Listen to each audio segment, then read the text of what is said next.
আগামী 24 মার্চ বিশ্ব যক্ষ্মা দিবস বা ওয়ার্ল্ড টিবি ডে। প্রধানমন্ত্রী নরেন্দ্র মোদী 2025 সালের মধ্যে টিবি মুক্ত ভারত গড়ার লক্ষ্যে কাজ শুরু করেছেন। রাজ্যকে টিবি মুক্ত করার ক্ষেত্রে বিশেষ ভূমিকা গ্রহণ করে চলছে হেপাটাইটিস ফাউন্ডেশন অব ত্রিপুরা। রাজ্যে এখন পর্যন্ত প্রায় 1600 টিবি রোগী রয়েছেন। এর মধ্যে 150 জন টিবি রোগীকে দত্তক নিয়েছে এই হেপাটাইটিস ফাউন্ডেশন অব ত্রিপুরা। বিশ্ব টিবি দিবসকে সামনে রেখে বৃহস্পতিবার আগরতলা গভর্নমেন্ট মেডিকেল কলেজ তথা জিবি হাসপাতালের ব্লাড ব্যাংকে এক রক্তদান শিবিরের আয়োজন করে হেপাটাইটিস ফাউন্ডেশন অব ত্রিপুরা।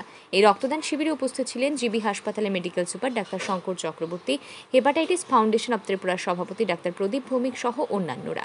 এই রক্তদান শিবির প্রসঙ্গে সংগঠনের সভাপতি ডাক্তার প্রদীপ ভৌমিক জানান, দত্তক নেওয়া 150 জন টিবি রোগীকে আগামী 6 মাস পর্যন্ত চিকিৎসা পরিষেবার দায়িত্ব গ্রহণ করেছেন তারা। তিনি আরও বলেন, সকলের সহযোগিতায় প্রধানমন্ত্রী নরেন্দ্র মোদীর টিবি মুক্ত ভারত গড়ার স্বপ্নকে বাস্তবায়িত করার লক্ষ্যে তারা এই রক্তদান শিবিরের আয়োজন করেছেন।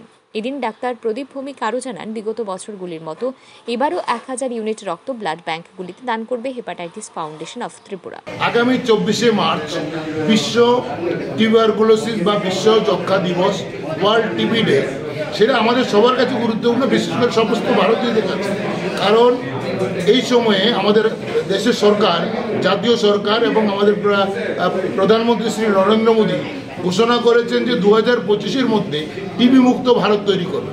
এবং তার একটা অংশ রয়েছে যেটা হলো নিক্ষয় মিত্র বা নিক্ষয়, মানে ক্ষয় রোগ যাতে নির্মূল হয়ে যায় তার জন্য প্রত্যেককে এর সঙ্গে যুক্ত হওয়ার জন্য আবেদন করেছে। এবং হেপাটাইটিস ফাউন্ডেশন অফ ত্রিপুরা এই বছরে আমাদের রাজ্যে প্রায় 1600 টিবি পেশেন্ট রয়েছে বা যক্ষ্মা পেশেন্ট রয়েছে। তার মধ্যে 150 পেশেন্টের দায়িত্ব আমরা হেপাটাইটিস ফাউন্ডেশন সদস্যরা গ্রহণ করেছি। অর্থাৎ কিনা আমরা 150 পেশেন্টকে আমরা অ্যাডপশন নিচ্ছি, তাদেরকে আমরা গ্রহণ করছি। তাদের 6 মাস পর্যন্ত আমরা ওদের সমস্ত নিউট্রিশন বা অন্যান্য সুযোগ সুবিধা, ওদের সুবিধা অসুবিধা আমরা ওদের সঙ্গে দাঁড়াবো। এবং ভবিষ্যতে আমরা এই সংখ্যাটা আরও বাড়ানোর চেষ্টা করছি।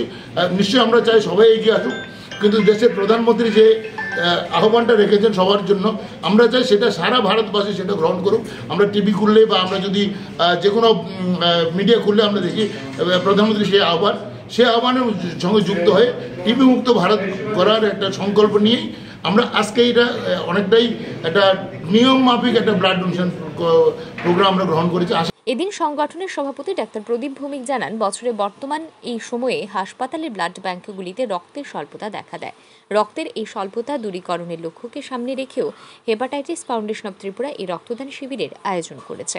ব্যুরো রিপোর্ট, আর ই নিউজ।